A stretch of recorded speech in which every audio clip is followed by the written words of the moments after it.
Welcome to Virgin Virtual Group.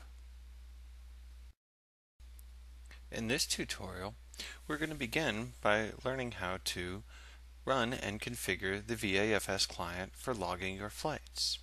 We will start with the VAFS icon. You will need to right-click on it and select Run as Administrator.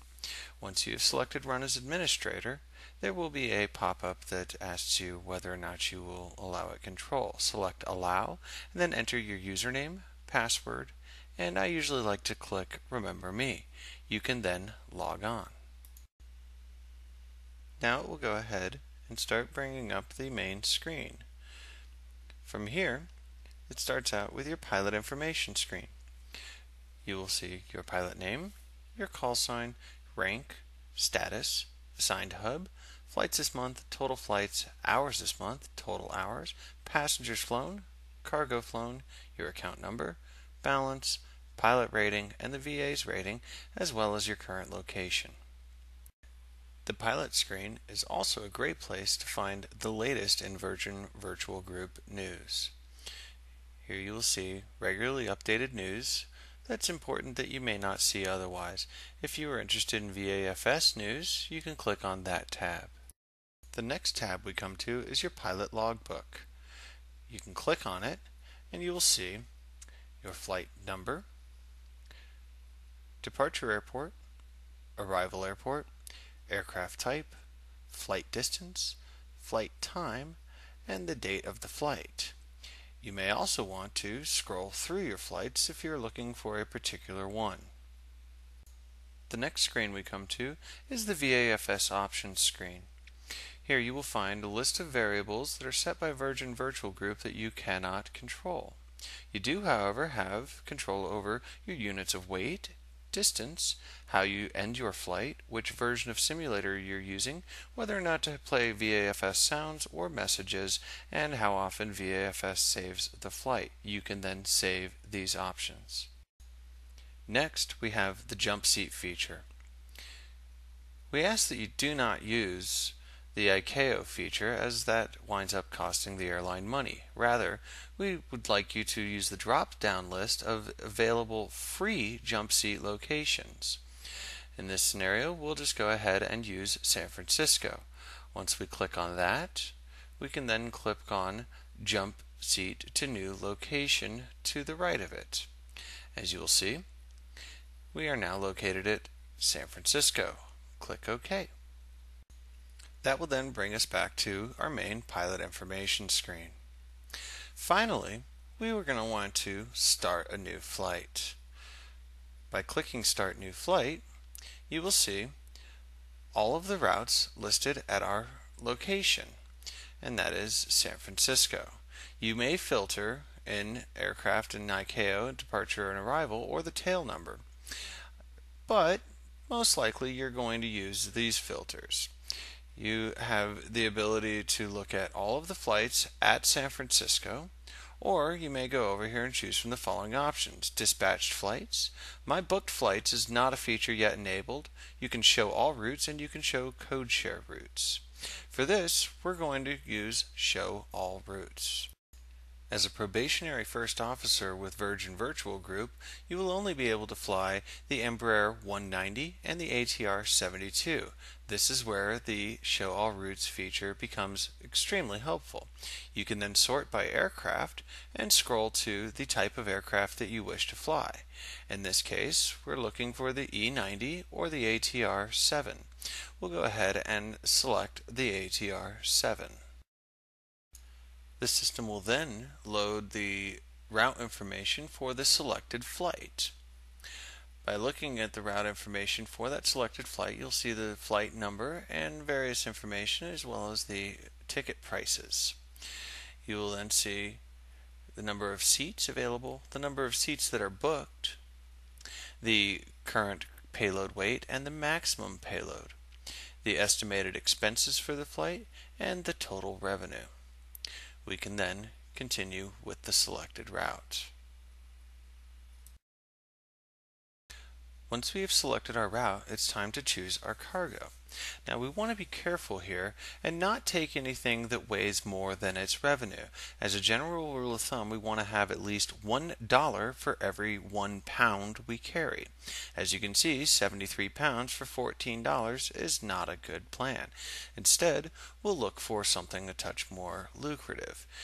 Down here, we see something that's just about 8,000 pounds, but it pays close to $20,000. That's a good one to select. You'll notice that that puts us very close to our maximum payload as opposed to our current loaded weight. So we can then take on this 66 pounds.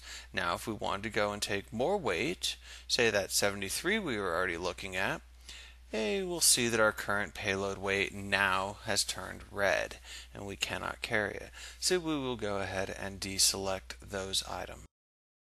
Click Select Cargo and go to Pre-Flight. You will notice that since I started Flight Simulator, the aircraft is ready to fly, but it is not yet positioned at the departure airport. So we will need to go up to the top of this screen and see our departure airport, and that is YGLA. So the next step we're going to need to do is go into Flight Simulator and move to YGLA. Until we do that, we will be unable to click Start this flight. Select World, go to Airport, and then enter in YGLA. Once you've entered that, press OK. The airplane is now loaded at YGLA. Looking back at the VAFS client, you'll see that we are now positioned at the departure airport, and we are able to click on Start this flight. We also have the flight map screen now, and that looks like this. Because we have not yet begun our flight, there is no flight track displayed on the flight map. However, en route, you will see a green line showing your progress so far.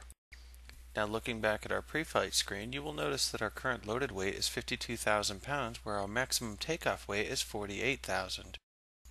So we will need to address that in Flight Simulator prior to starting the flight in VAFS. You'll see that we're 4,300 pounds overweight. So the only way to do that is to change their fuel. Now I like to start out with broad numbers just to see how close I get. And by entering in 80% in both the left and right tanks, I'll go ahead and take a look at that and see how close I get. I'm still about 2,000 pounds over.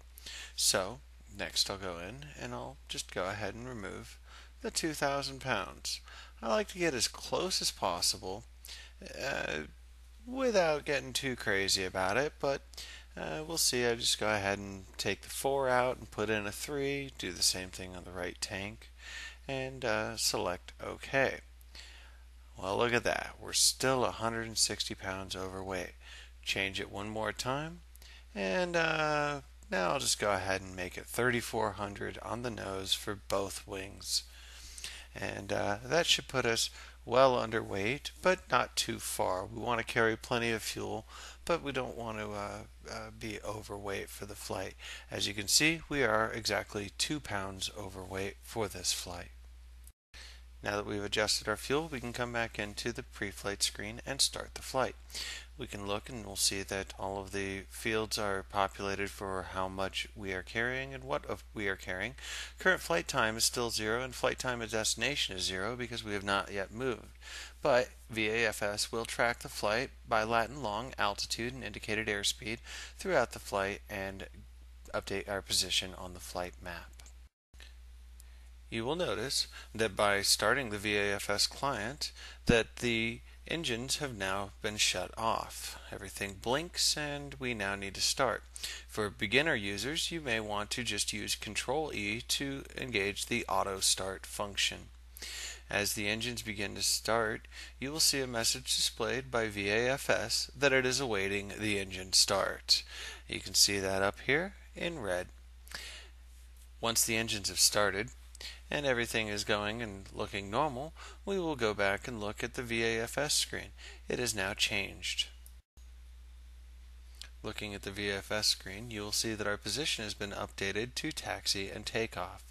There's still no current flight time or flight time to destination as we have yet to move. But Increasing the throttle, you will notice that our latitude and longitude have begun to change.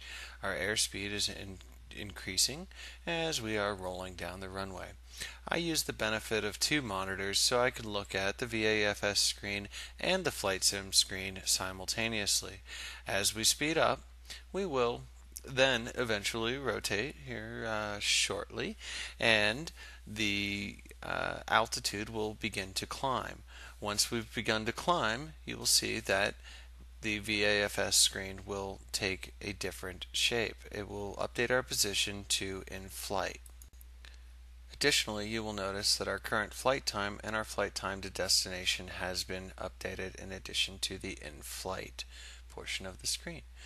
At this point, all you really get to do is sit back and enjoy the ride. I hope that you have found this tutorial to be both informative and enjoyable. If you have any further questions, please feel free to contact me, cp at virginamericava.org, and I'll be happy to answer any other questions you may have. Happy flying to you, and welcome home.